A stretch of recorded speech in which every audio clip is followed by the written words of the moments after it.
Shalom, shalom, boa tarde.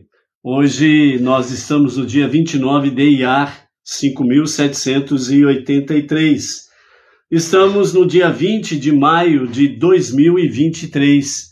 É a tarde com a Torá, trazendo a Parashá semanal e as suas leituras diárias. Nós estamos na primeira parte, na primeira Parashá do livro Bamidbar, Números, que significa Bamidbar, literalmente, é no deserto. Então, nós estamos aí no quarto livro dos estudos de Torá para esse ciclo 5.783. E hoje é o sábado, hoje é o sétimo dia da semana, hoje é o sagrado dia do Shabat. Então, Shabbat Shalom a você e toda a família, e todas as comunidades Bnei Noach, né? Um Shabbat Shalom. Hoje nós temos então a nossa sétima Aliyá, mais uma Fitir, que é a sétima leitura e a leitura final da nossa Parashá da semana, onde nós temos aí a respeito, né, de quando o tabernáculo se locomover, então é necessário que haja um cuidado com os utensílios do Mishkan, o tabernáculo no deserto, né? Então, dessa forma, vai fazer com que haja certos cuidados, e nós vamos ver o significado disto, os cuidados que são feitos, e bem como, né, o aprendizado que nós temos aí para o nosso dia a dia. Ao pôr do sol de hoje, né, nós vamos entrar no primeiro dia de Sivan, um novo mês, né, e amanhã estaremos falando sobre o mês de Sivan, ok? E essa semana, né, que vai iniciar amanhã, né, ou logo após o pôr do sol de hoje, às 18h06, que é o momento da Havdalah, o momento da separação do sétimo dia para os 6 dias comuns. Então nós estaremos aí entrando na nova semana, e nessa nova semana nós temos Shavuot, né? Então, o objetivo desta semana é nos prepararmos para a festividade de Shavuot, que ocorre em 2 noites consecutivas, né? Que será na próxima sexta-feira ao pôr do sol e vai até o pôr do sol do domingo, né? Então, nós teremos aí atividades especiais nesses 2 dias, nestas 2 noites, para podermos trazer aqui reflexões a respeito de Shavuot, um momento ímpar, né, na história do nosso irmão mais velho, o povo judeu, o filho primogênito de Deus, a outorga da Torá, né, onde foi confiado, né, o Eterno confiou ao povo judeu, né, a Torá, e ela tem sido preservada até os nossos dias, para que realmente o monoteísmo com fundamento judaico não fosse esquecido ou fosse simplesmente apagado da face da terra. Então o monoteísmo está muito bem presente, graças a Deus, nos nossos dias. E dentro dessa primeira porção da semana, Bamidbar, nós temos aí a questão sobre a identidade, né? A identidade de fé, a identidade do nosso caminhar, da nossa jornada. Então, nesse aspecto, a identidade, segundo os nossos mestres, tanto no campo comum, como no campo coletivo ou pessoal também, o que nós temos diante de nós é que todos nós partilhamos, né, exatamente o âmago da alma divina. Ou seja, todos nós temos a centelha divina. E esse âmago, que significa a parte central da nossa vida, que é a nossa alma, né? Então a nossa alma, ela tem no seu âmago a centelha divina. Então seja de forma individual, seja de forma a identidade, né, individual, seja identidade coletiva, seja identidade pessoal, comum ou etc e tal, o cerne da nossa vida está na centelha divina, onde nós temos realmente uma parte de Deus em nós. Por isso, né, a parte de Deus em nós significa que a parte de Deus nas alturas, né, sublime, ele está presente em cada um de nós, uma parte de Deus. Então, nesse sentido, né, de forma paradoxal, essa mesma alma divina que há em nós é a fonte de nossa individualidade, porque a divindade é a um só tempo, ela é simples e complexa. Deus é uma unidade absolutamente simples, não complexa. E tudo que é divino reflete essa unicidade de Deus, né? Por isso que o nosso Rebbe Menachem Mendel, num dos seus ensinamentos, né, ele fala que realmente nós precisamos nos aproximarmos de Deus com a fé simples de uma criança, que confia, que crê, fé, que é emuná, e confiança, que é bitachon, fé e confiança em Deus. E essa simplicidade, né, que realmente há em Deus, nos dá realmente essa oportunidade de nós nos aproximarmos de Deus de forma tranquila. Por isso, Deus é a fonte de tudo que existe. É algo simples.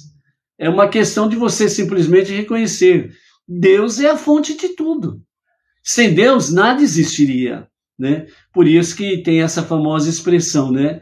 Deus é tudo, tudo é Deus. Então, o que significa que a sua unicidade incondicional contém potencialmente infinitas variedades de expressão.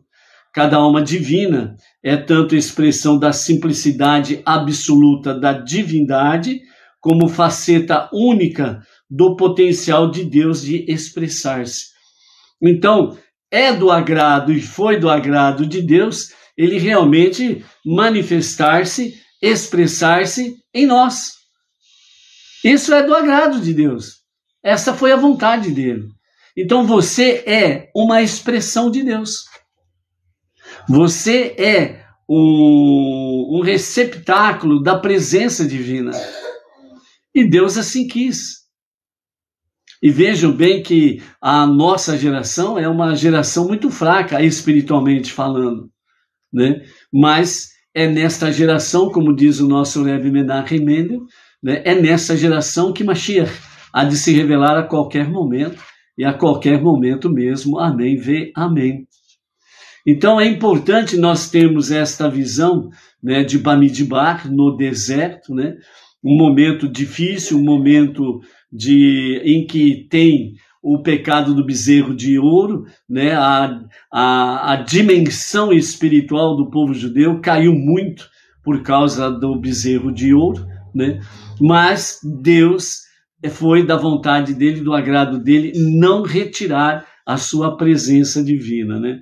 Então, por isso, em cada alma divina é tanto expressão da simplicidade absoluta da divindade, como faceta única do potencial de Deus de expressar-se, né? Repetindo exatamente para podermos gravar melhor isto. Ou seja, é da vontade de Deus expressar-se em cada um de nós. Então, por isso, essa dádiva preciosa nós não podemos ignorar. E esse ponto interior da divindade dentro de nós, que nos motiva e impele na luta para redimir o mundo, né? Então, a vontade divina é redimir o mundo, para que se cumpra o princípio de Bereshit, que é exatamente que no princípio Deus criou céus e terra e tudo que existe, e no final ele criou o homem e a mulher, o macho e a fêmea, certo? E ele viu que era muito bom. Então, na realidade, a vontade divina, e ele não mudou o seu projeto, é fazer deste mundo a sua moradia. Então, por isso, ombro a ombro com o nosso irmão mais velho, o povo judeu, nós precisamos estar nos esforçando para cumprirmos a nossa tarefa suprema, que é transformar este mundo para ser a moradia divina, ok?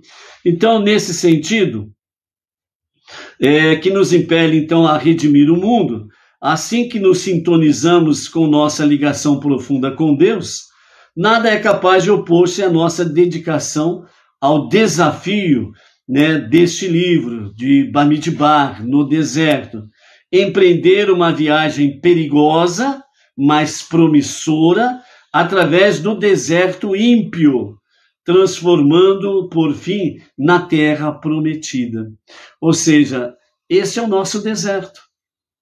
O mundo, as nações, né? As nações não judias, ela é uma responsabilidade dos Benei Noach, que com o monoteísmo, com fundamento judaico e orientação rabínica, né, ombro a ombro com o povo judeu, o filho primogênito de Deus, nós vamos transformando este mundo para ser exatamente o que? A terra prometida. E é por isso que as profecias do justo e verdadeiro Mashiach fala que quando ele começar a reinar, quando ele se revelar, então as coisas começarão a mudar exatamente dentro desse sentido. E até hoje os pretendentes a Mashiach, né, não conseguiram fazer absolutamente nada disso. Por quê? Porque o justo e verdadeiro Mashiach há de revelar-se no tempo, no seu tempo, no tempo de Deus, no tempo pré-estabelecido por ele. Então, por isso, né, a nossa geração, que é a 6ª para a 7ª geração de milênios, por assim dizer, né, estamos no 6º milênio, vivenciando o 7º milênio. Certo? Assim como, qual que é o salmo da nossa vida? Se você tem 19 anos, por exemplo, né? Você já tem 19 anos completo, então o seu salmo é o Salmo 20, né? Então você já completou. Então nós estamos aí exatamente do 6º para o 7º milênio. E isso pode acontecer a qualquer momento. Uma das características que nós aprendemos na história do nosso irmão mais velho, o povo judeu, com referência aos reis, né? Quando um rei começava a reinar, ele começava exatamente o reinado ano 1.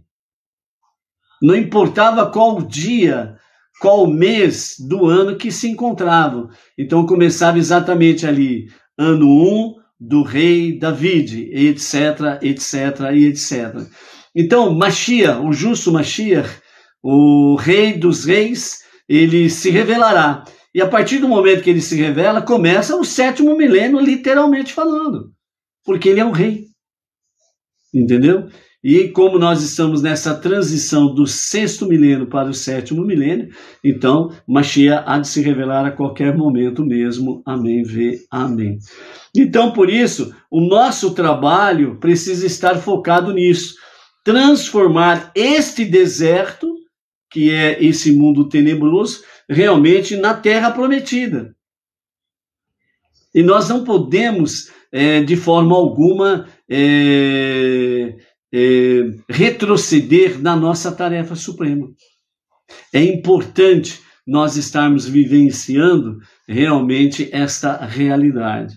Então, com tal inspiração, diz os nossos mestres, estamos prontos para juntar-nos às fileiras das legiões de Deus, a fim de sermos contados e alistados nas forças do bem e da santidade, cuja missão suprema é levar o mundo à sua mais verdadeira realização, ou seja, ser a moradia de Deus.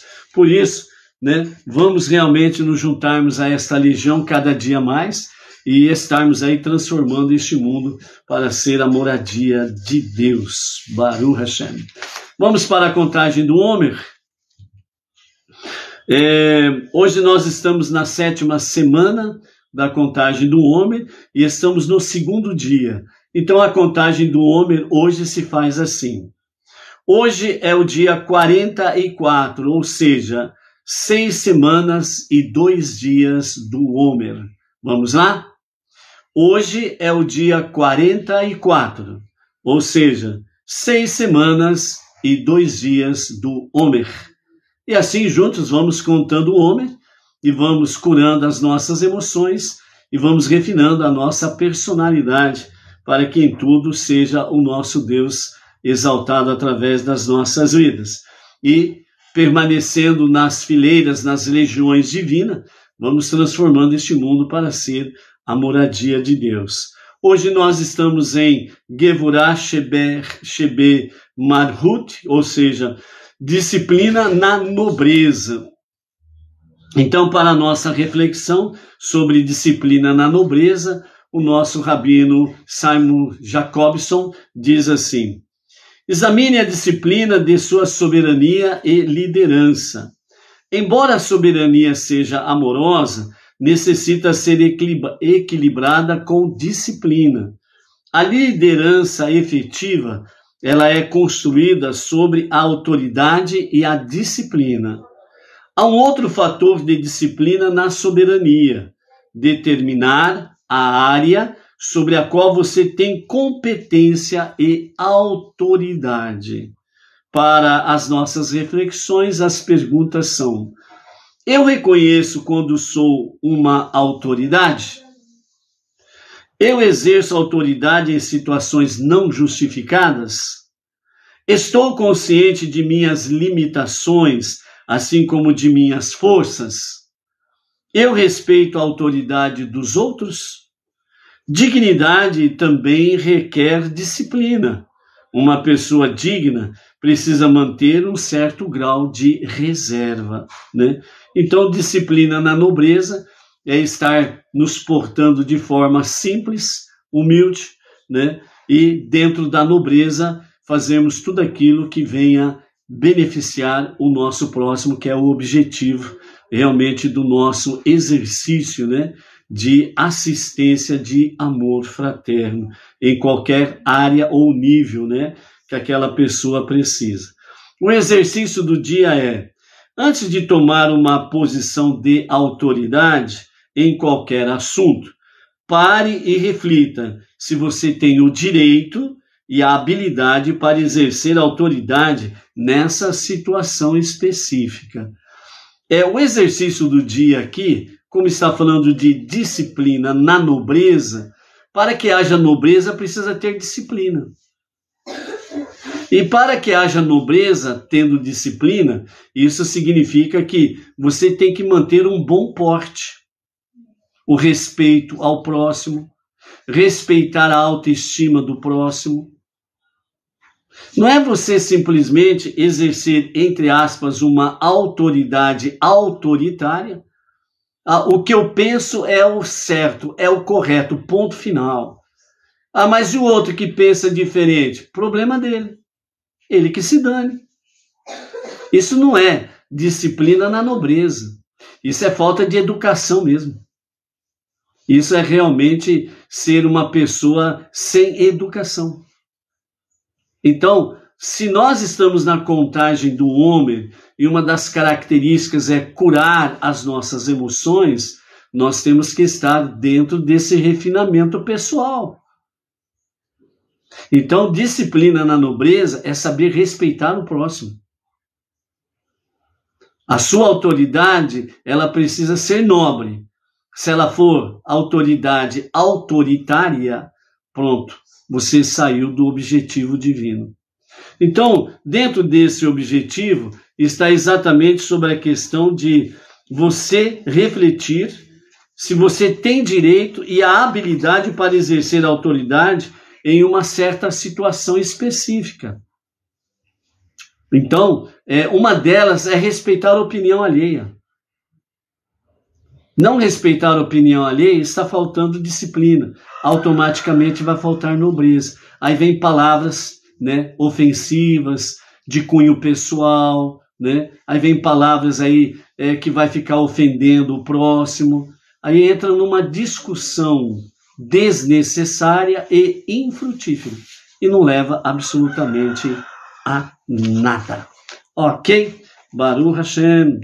Vamos então, amados, para a nossa reflexão, né, da nossa, Shalom Miguel, da nossa sétima leitura, né, a nossa sétima leitura, ela está dentro desse, finalizando a nossa primeira paraxá, né, do livro Bamidbar.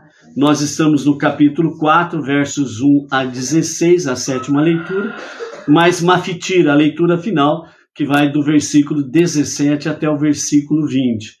O que nós temos aqui é dentro do aspecto sobre as funções dos descendentes de Kehat, né, sobre a questão do transporte, né, dos utensílios, né, do mexicano, né?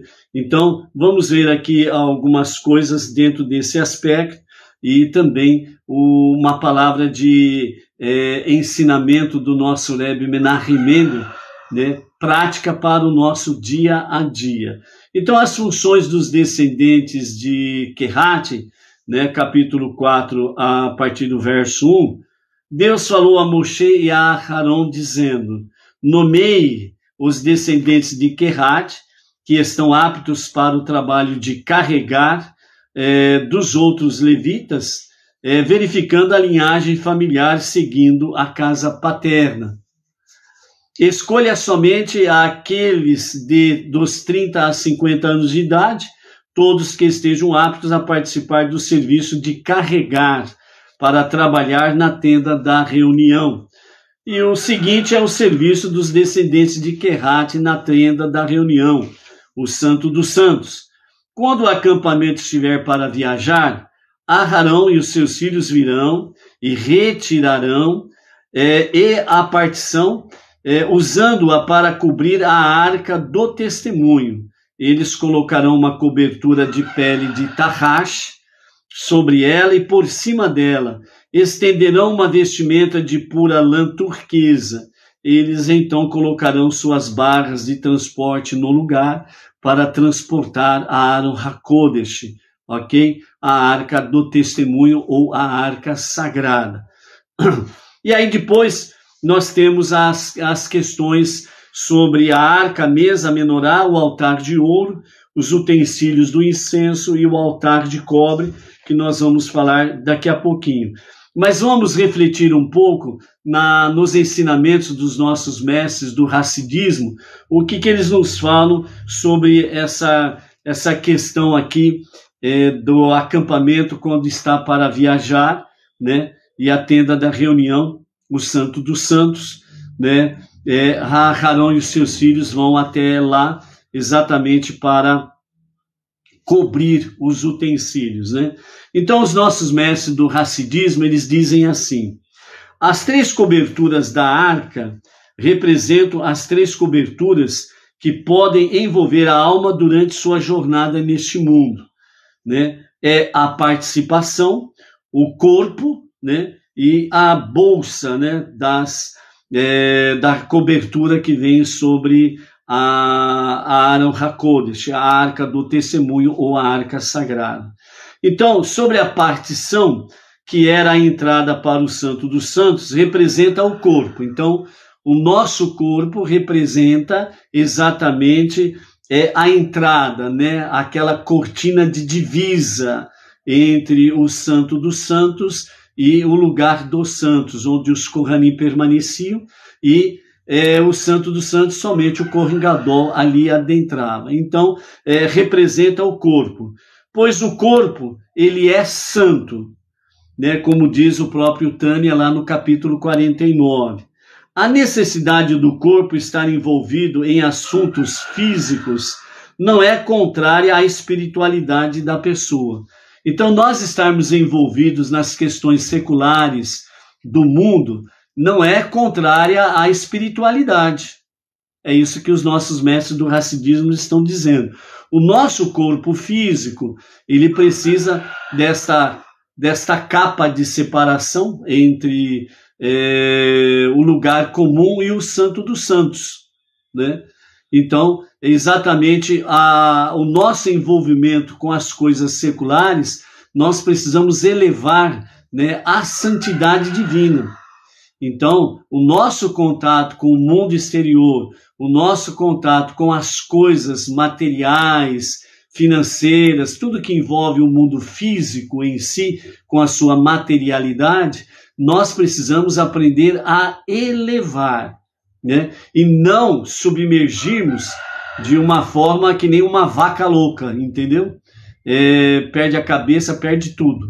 Não, é de forma prudente, sábia, temor aos céus, reverência a Deus, reverência à sua divindade e reconhecer que realmente somente Deus pode nos ajudar a nos envolvermos com as questões seculares do tempo presente, não nos contaminando e nem sendo arrastado para o abismo, mas sim podendo realmente elevar o nosso mundo, né, à santidade divina.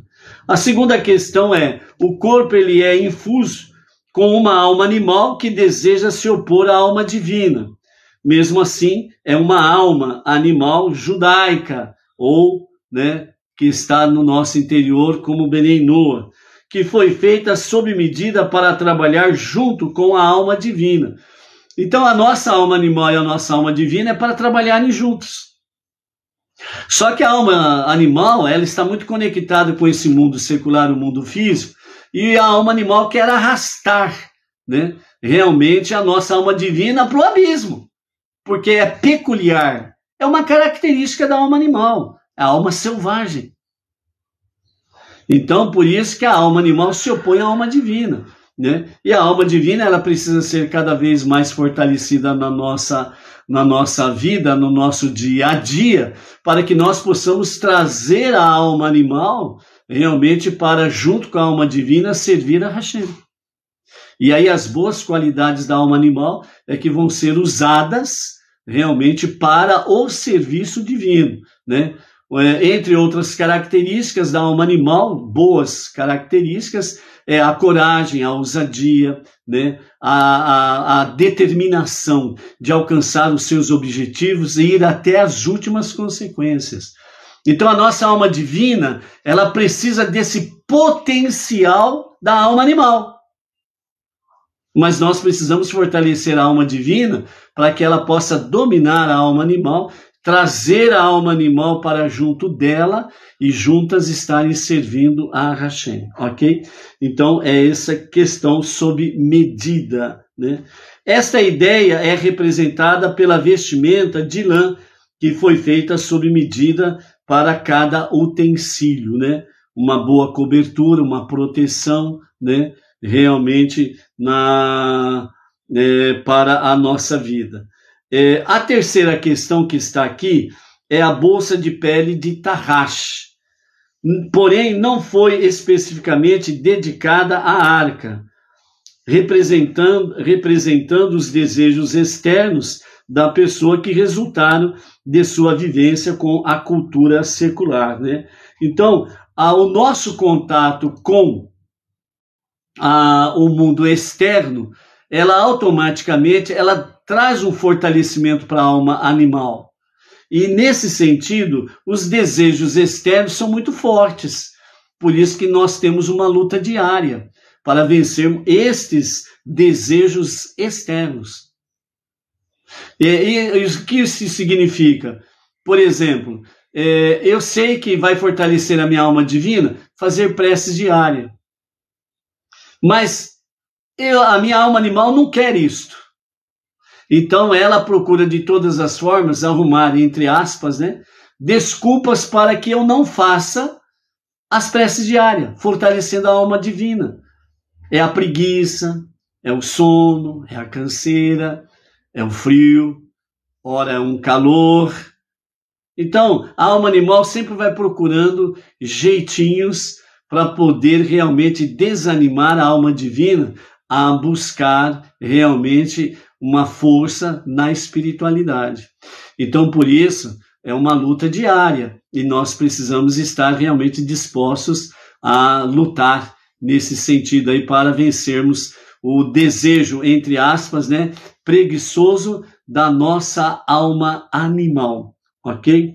Então, não devemos nos desesperar ao ver que temos tantas causas para distração no nosso caminho espiritual, pois assim como estas coberturas foram postas sobre a arca, enquanto esta estava em trânsito para um destino mais elevado, assim também o nosso corpo, a alma animal e as influências externas desafiam a alma divina a revelar seus poderes mais elevados, sem sombra de dúvidas. Então, dentro desse aspecto aí, o que nós temos?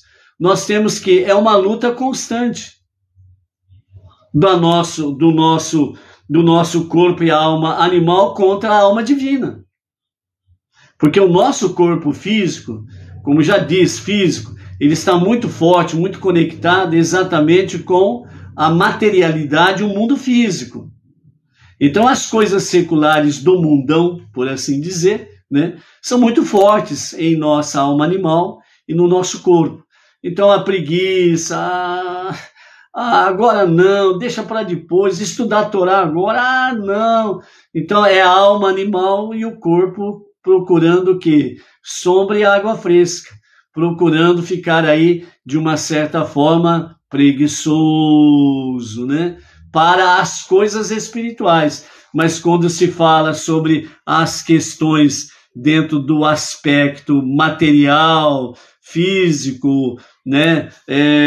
Um concurso que vai prestar, por exemplo, aquela dedicação ferrenha, né? E assim sucessivamente para alcançar algum dos seus objetivos dentro do mundo secular. Então aí não tem preguiça, aí ó, você entendeu? Então essa mesma determinação, ela precisa vir para o campo espiritual. Eu tenho um concurso pela frente, então eu vou me abster de tudo. Eu não vou pro esporte, não vou pro campo de futebol, não vou pro shopping, não vou pro cinema, não vou para lugar nenhum. Eu vou ficar só estudando para esse concurso. Então, o corpo e a alma animal faz uma determinação porque está almejando algo do mundo externo. Então, aí ela se dedica com afinco, o corpo e a alma animal. Então, se dedicam mesmo ferrenhamente e vem os amigos, liga, nós vamos pro shopping hoje com a galera, e aí, vamos junto lá, nós vamos, sextou, nós vamos lá tomar um chopinho, vamos lá. Não, eu estou estudando, não vou. Só depois do concurso. E não vai mesmo. Por causa da sua determinação. É isto que os nossos mestres do Hassidismo traz para nós a nossa ação na nossa alma divina. Então a nossa alma divina, ela precisa dessa determinação. E como que nós alimentamos a nossa alma divina? As nossas preces diárias, né? O nosso Techuvá, o retorno a Deus contínuo, para um retorno a Deus, para um verdadeiro e sincero arrependimento, estudo da Torá, né, e os seus mandamentos, estudo das 7 leis universais, ou de Noah, e as suas ramificações, a de Sedaká com todas as suas ramificações. É assim que nós fortalecemos a nossa alma divina, e nós trazemos a alma animal para se unir à alma divina, e automaticamente o corpo fica à mercê desta unidade de alma divina e alma animal no serviço a Hashem. Eu estou com preguiça, então a alma divina e a alma animal estão agora juntos? Negativo. Determinação, ousadia, coragem. Engole o sono, agora é hora das preces. Agora é hora de estudar Torá. Agora é hora de fazer de Sedaká. Nada de ficar com preguiça aí, querer economizar para gastar no boteco. Para gastar aqui, ali e acolá, e esquece dos locais de nobreza que precisam da sua de Sedaká. Então, negativo. Então, a alma divina, quando ela traz a alma animal nesta unidade, então o corpo obedece para as coisas espirituais, né? E se a alma animal é mais forte do que a alma divina, o corpo é arrastado para as coisas seculares do mundo, serem dominadas por elas. Então é isso que os ensinamentos racídicos traz para nós, dentro do aspectos, né, dessa questão do mover do mexicão tabernáculo no deserto, né, e a arca sagrada serem envolvidas, né, nestas coisas todas. Não somente a arca, mas a mesa, a menorá, o altar de ouro, os utensílios do incenso, bem como também, né, o altar de cobre, melhor dizendo, né, tudo aquilo ligado ao tabernáculo, né. E como diz o nosso Rebbe Menachem Mendel, nós precisamos cuidar do nosso tabernáculo interno. Então nós precisamos cercar, né, o nosso corpo com as questões da espiritualidade. para que nós possamos seguir em frente, vencendo os obstáculos, os desafios, sendo vencedores e, acima de tudo, levando a presença divina, a luz divina e as trevas sendo dissipadas, ombro a ombro com o nosso irmão mais velho, o povo judeu, o filho primogênito de Deus, estarmos aí realmente fazendo a tarefa de transformar este mundo para ser a moradia de Deus, o que será plenamente conquistado nos dias de Mashiach. Porque veja bem, Mashiach, ele vai continuar o teu trabalho. Mashiach vai continuar o nosso trabalho. O trabalho que nós estamos fazendo ombro a ombro com o nosso irmão mais velho, o povo judeu. Você quer alguém melhor do que Mashiach para substituir você nessa atividade? Olha que honra para cada um de nós. Mashiach tomando realmente as rédeas, a coordenação de tudo, dos 4 reinos, e realmente trazendo plena redenção para os 4 reinos. O reino vegetal, o reino mineral, o reino animal e o reino humano. Porque os 4 reinos precisam desta redenção com Mashiach. Mas nós estamos iniciando esse trabalho, nós estamos fazendo esse trabalho, ombro a ombro com o povo judeu, o nosso irmão mais velho. E à medida, e no momento, né, melhor dizendo, em que Mashiach se revelar, então aí tudo estará sob realmente a sua a autoridade do rei. Porque Mashiach, ele não será rei apenas dos judeus. Ele não será apenas rei sobre Israel, mas ele será rei de todos os povos e também de todas as nações. E é por isso que uma das profecias, né, que os nossos mestres trazem, fala que a terra de Israel há de se estender pelos 4 ventos do nosso planeta. Ou seja, uma das linhas, né, da interpretação deste caso fala exatamente por quê? Porque Mashiach, ele vai dominar sobre todo o mundo. Então, na realidade, o mundo todo será um só, porque haverá um só rei, que é o rei Mashiach. E esse rei Mashiach, que é humano, ele levará não somente o povo judeu, mas todas as nações a conhecer e a servir o único Deus. Portanto, não haverá denominações nem placa de igreja, patati patatá. Vai cessar todas estas coisas. Simplesmente assim. Entendeu? Então, por isso, né, essas coberturas trazem para nós, né, essas reflexões aí. E rapidamente, né, para nós podermos compartilhar com os amados, dentro desse aspecto aqui. Então vejam bem, as coberturas dos recipientes do tabernáculo, que estão aqui no capítulo 4, né, dos versos 4 a 14 principalmente, que fala sobre a arca, a mesa, menorá, altar de ouro, os utensílios do incenso e o altar de cobre. Então a arca está conectada todos no capítulo 4, obviamente, versículos 5 e 6. Então o método de cobrir a arca. A arca foi coberta pela partição, colocada em uma larga bolsa de pele de tarraxe e colocada em uma vestimenta de lã turquesa, né? A observação nesse sentido. A partição foi colocada junto com a arca, como seu recipiente, drapejada da arca, mas sem cobri-la completamente. A vestimenta de lã foi colocada por cima da larga bolsa de pele de tarraxe e não era tão justa quanto os outros utensílios. Tinha folga, certo? Para cobrir plenamente, né? Então, a mesa, versos 7 e 8, era o método de cobrir. Era colocada em uma vestimenta justa de lã turquesa, acessórios e pães colocados em cima, coberta com uma vestimenta de lã vermelha, colocada em uma bolsa larga de pele de tarraxe, né? As observações disto.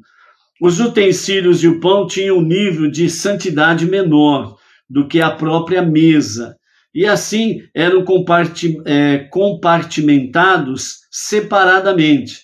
Não obstante, o pão tinha santidade suficiente para requerer 2 coberturas, a lã vermelha e tarraxe, né, que fazem a cobertura dos pães, né. A menorá, versos 9 e 10, o método de cobrir era: os acessórios são colocados junto com a menorá, colocados em uma vestimenta justa de lã turquesa e colocados em uma bolsa larga de pele de tarraxe. E as observações disso são: os acessórios eram do mesmo nível de santidade que a própria menorá. Logo, foram colocados juntos no mesmo compartimento, dentro do mesmo envelope, por assim dizer. O altar de ouro, versículo 11, é o modo de cobrir, né? Colocado em uma vestimenta justa de lã turquesa e colocado em uma bolsa larga de pele de tarraxe. Observação: a vestimenta justa de lã era específica do altar e as bolsas de tarraxe eram alternadas entre todos os utensílios do altar de ouro. Os utensílios do incenso, né, que estão aí no verso 12, é o método de cobrir, colocados em uma vestimenta justa de lã turquesa e colocados em uma bolsa larga de pele de tarraxe. A observação: a vestimenta justa de lã era específica para cada utensílio, né, do incenso, e as bolsas de tarraxe eram intercambiáveis, né? E finalmente o altar de cobre, né, os versos 13 e 14, o método de cobrir, colocado em uma vestimenta justa de lã púrpura, acessórios colocados em cima e envolvidos por uma bolsa larga de pele de tarraxe. As observações eram que os acessórios tinham um nível mais baixo de santidade que o próprio altar, então eram armazenados em compartimentos separados. A lã púrpura indica o menor grau de santidade do altar de cobre. Então essa era o método, né, os métodos, né, de cobrir tudo que era concernente à arca, a mesa, a menorá, altar de ouro, utensílios do incenso e o altar de cobre. Então tudo era um cuidado muito feio, muito bem preparado, exatamente por Arão e os seus filhos, né? O pessoal, os descendentes de Querate, eles não podiam adentrar enquanto os elementos não estivessem devidamente cobertos, para que eles não pudessem nem ver e nem tocar, porque se eles tocassem nesses itens, né, ouvisse, eles morreriam de imediato. Por isso que Arão e os seus filhos iam e preparava toda essa cobertura, todo esse cobrir realmente os itens pertinentes a estas questões, para que realmente os descendentes de Querate não viessem a morrer de ver ou né, ou tocar, como está escrito aí no verso 20. Eles não devem vir e ver os utensílios sagrados sendo empacotados, para que eles não morram, né? Então tinha todo esse cuidado. Então o que nós temos aqui, de fato, está muito conectado com a nossa contagem do homem. Disciplina na nobreza. Então, quando as coisas têm disciplina, há nobreza. Quando não há disciplina, não há nobreza. Esse é um dos fatores muito importantes para que nós possamos. Porque Arão, ele coordenava todas estas coisas. É onde o nosso Rebbe Menachem Mendel fala. É sobre o poder da paz. Sobre a questão de vencer as negatividades de forma positiva. Por isso o nosso Rebbe Menachem Mendel, ele diz assim: quando tentamos alcançar o nosso potencial nos assuntos espirituais, frequentemente ocorre de encontrarmos formas de oposição de tudo isso que nós falamos até aqui, sobre a alma animal, a alma divina e o corpo, sobre a questão dos métodos, né, de cobrir os utensílios sagrados, para não ter uma, como diz assim, para que os utensílios sagrados não ficassem de forma exposta, de forma pejorativa, perdessem o seu valor, a sua santidade, a sua nobreza.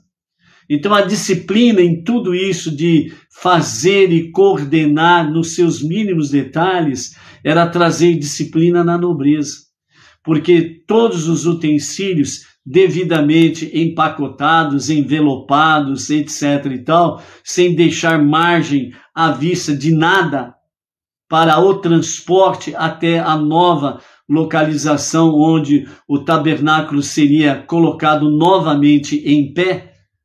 É tudo uma questão de disciplina na nobreza. É buscando realmente sermos nobres, mas com disciplina. Então, a turma os descendentes de Quehat, eles poderiam chegar para Arão e dizer, mas peraí, nós fazemos parte dos levitas. Você é levita, nós somos levitas. Por que nós não podemos entrar aí com vocês e pegar os utensílios e empacotarmos? Eles poderiam, são da mesma tribo. Mas Deus deu disciplina, Deus deu ordem. E para que houvesse nobreza, a disciplina foi seguida. Então é a mesma coisa para conosco no nosso dia a dia. Se você não está nem aí com a disciplina, com a ordem, né, das coisas, você não vai ter atitudes nobres, né? A começar a falta de respeito para com o próximo, entendeu? Continuando. Às vezes, há pessoas que nos ridicularizam ou nos são hostis. Outras vezes, nos assaltam as vozes internas da nossa própria dúvida. Então, na nossa jornada de santidade, na nossa jornada monoteísta, com fundamento judaico, orientação rabínica, né, nós estamos aí sujeito a certos tipos de hostilidades, sermos ridicularizados, etc. e tal. Faz parte da nossa jornada. Faz parte da nossa caminhada. Mas aí o nosso Rebbe dá uma resposta sobre isso daí. Então, estas questões, né, hostis, ou às vezes até mesmo, né, as nossas vozes internas que nos assaltam com dúvidas, né, são desafios para buscarmos o melhor de nós em nosso próprio interior. Buscar o melhor, aquilo que é mais nobre. Assim como os itens de santidade de Hashem, do tabernáculo, eram envelopados, né, eram empacotados. Então aquilo que era nobre estava dentro dos pacotes. Quando o Mishkan era o acampamento, né, todo o acampamento, parava no lugar escolhido por Deus, então aí o Mishkan, o tabernáculo no deserto, ele era colocado em pé. E os utensílios, os itens de santidade do Mishkan eram tirados dos seus envelopes, dos seus pacotes e colocado cada um no seu devido lugar. Então, a travessia, o andar pelo deserto, são os nossos desafios. São as pessoas que nos ridicularizam, pessoas hostis por causa da sua conduta, do seu comportamento, do seu estilo de vida, por causa da tua fé monoteísta, com fundamento judaico. Você pode sofrer esses reveses, mas, diz o nosso Rebbe, a Torá nos ensina que a resposta apropriada a esses desafios não é lutar contra eles, e sim fazer uso do poder do amor e a generosidade de Aharon.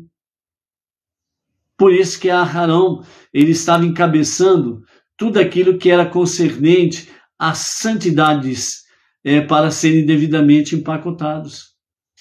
Então, nesse sentido, o poder da paz está com Aharon.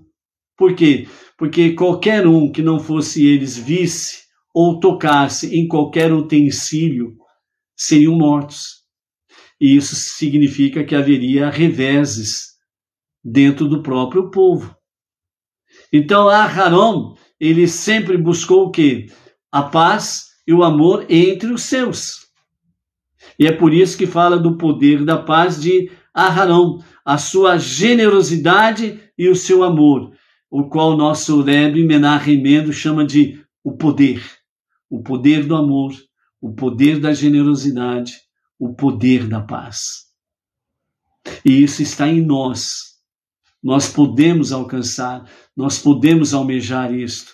Por quê? Porque o nosso Rebbe diz que nós precisamos cuidar do nosso tabernáculo interior. Nós precisamos ser como Aharon. Temos o poder da paz, o poder do amor, o poder da generosidade, o poder realmente de vencer toda a negatividade com essas forças positivas. Então, por isso, dentro da nossa contagem do Homer, realmente agimos com o exercício do amor fraterno, né? Dando assistência, o exercício de assistência do amor fraterno, é onde que nós podemos vencer as barreiras. O que Provérbios, né? O que Provérbios fala para nós? Que uma palavra branda, ela aplaca qualquer furor, qualquer ira.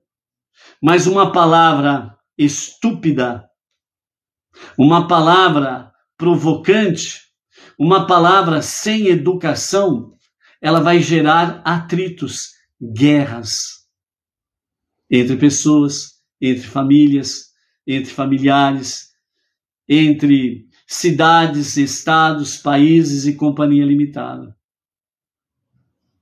Por isso, uma palavra branda, ela aplaca, ela apaga todo furor. E é exatamente isso daqui que o nosso Rebbe Menachem Mendel está trazendo para nós, dentro desse aspecto aqui. Ou seja, esses desafios, ou seja, pessoas que nos ridicularizam, ou pessoas que se tornam hostis a nós, por causa da nossa fé monoteísta com fundamento judaico e orientação rabínica, ou até mesmo as nossas vozes interiores que nos lançam dúvidas. Nós podemos vencer isso através da Torá, que nos ensina que é apropriado fazer realmente o uso do poder do amor e da generosidade de Arão, que dedicou a sua vida a construir a paz. Então não adianta você sair por aí metendo a boca em tudo e em todos. Não adianta você sair por aí criticando tudo e todos. Você não vai conquistar ninguém pelo poder do amor e da generosidade, se você é um crítico ferrenho. É você que se torna hostis às pessoas. É você que faz com que as pessoas se tornem hostis a ti.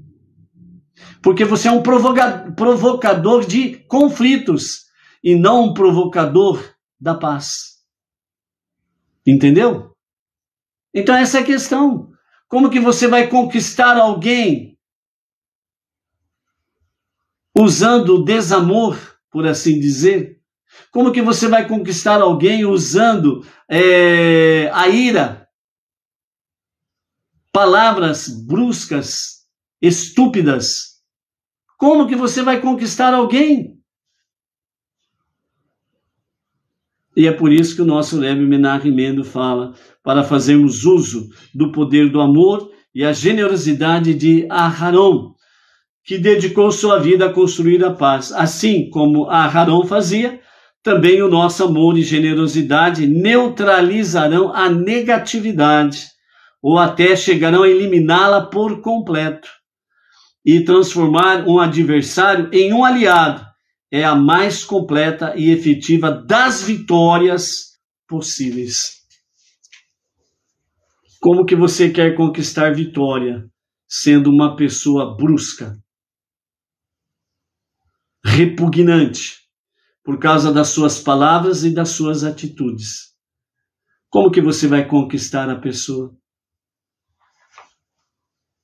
Só uma forma de conquistarmos as pessoas, pelo poder do amor e da generosidade, buscando a paz. Aí você conquista as pessoas. Ao contrário, você só vai arrumar adversários, inimigos. Você escolhe qual é efetivamente a mais completa das vitórias possíveis, usando o poder do amor e da generosidade.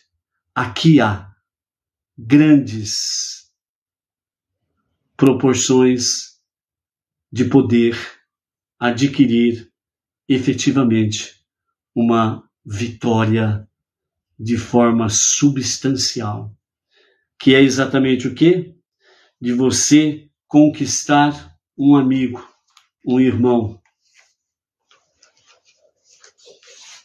e não o contrário.